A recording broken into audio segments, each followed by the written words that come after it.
Welcome to my guys vlog. Oh, ano ba to? Inuumaw na. Hi, welcome to my vlog. This is OFW, pauwi sa bukid. Some days are loud, some days are full of people. And then there are days like this, a day off, a day where I only had myself to walk with. Day off ko pala today. As usual, mag-isa na naman. No alarms, no rush. Just silence sitting beside me. 7:30 p.m. na pala ako lumabas ng bahay.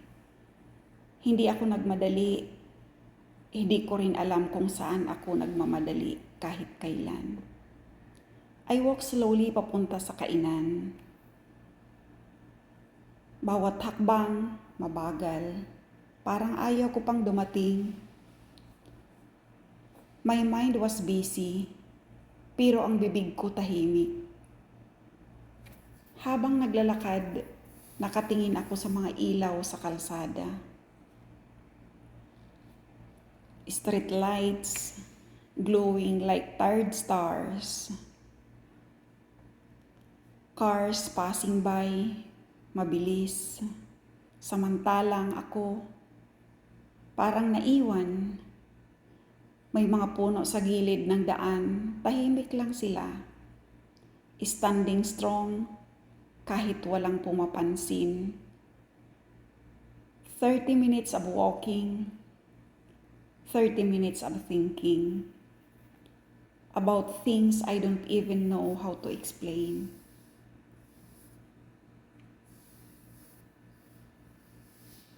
Pagdating ko sa kainan, umorder ako ng food, simple lang, at umupo ako sa isang sulok. I ate slowly. As usual, 35 minutes passed, pero konti lang ang nakain ko.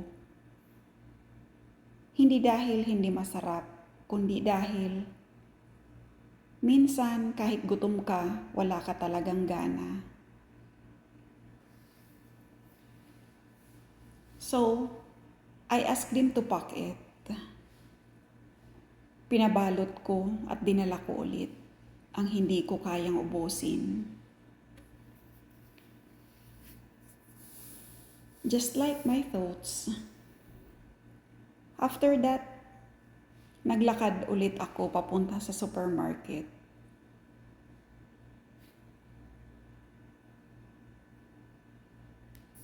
Hindi marami ang binili ko, enough lang. Yung kaya kong dalhin.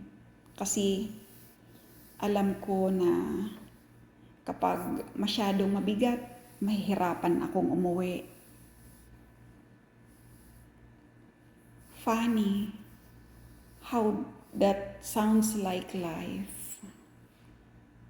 We only carry what we think we can't handle. Pero minsan, kahit kunti, mabigat pa rin. Pagkatapos,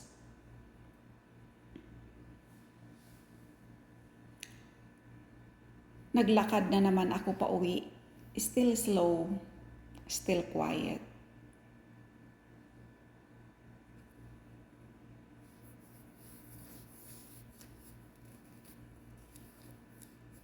The city was alive, pero ako, parang nakapose. Somewhere between the supermarket and my door.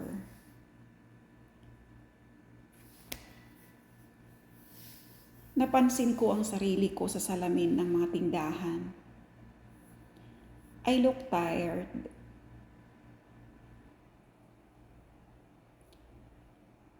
Hindi lang sa katawan, kundi sa loob. I ask myself silently, kailan ba huling may nagtanong kung okay lang ako? At kailan ko ba huling sinagot ng totoo?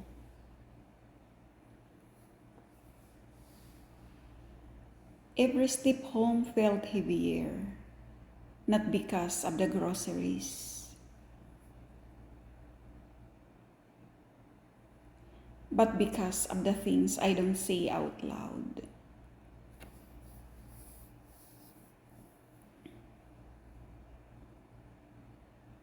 There are thoughts we don't share, not because we don't trust people,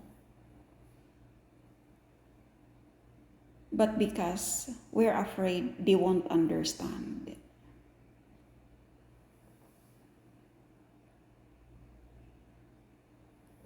So we keep walking, we keep breathing, we keep surviving quietly.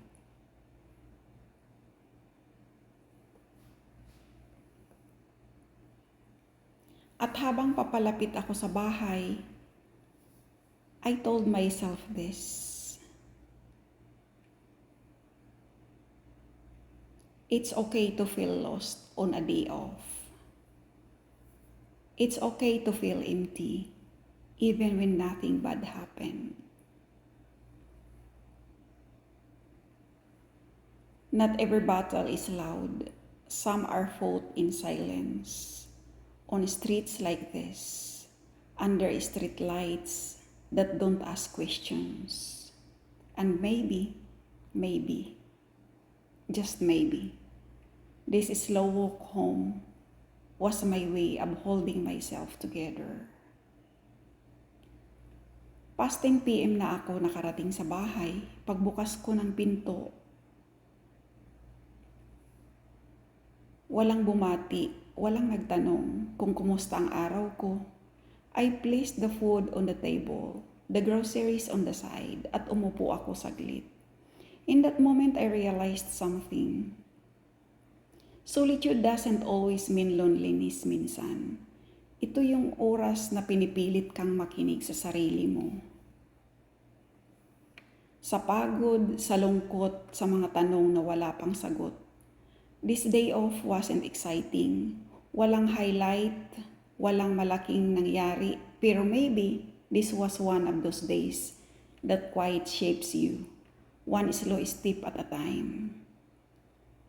If you're watching this and you feel alone tonight, just know you're not the only one, walking slowly through life.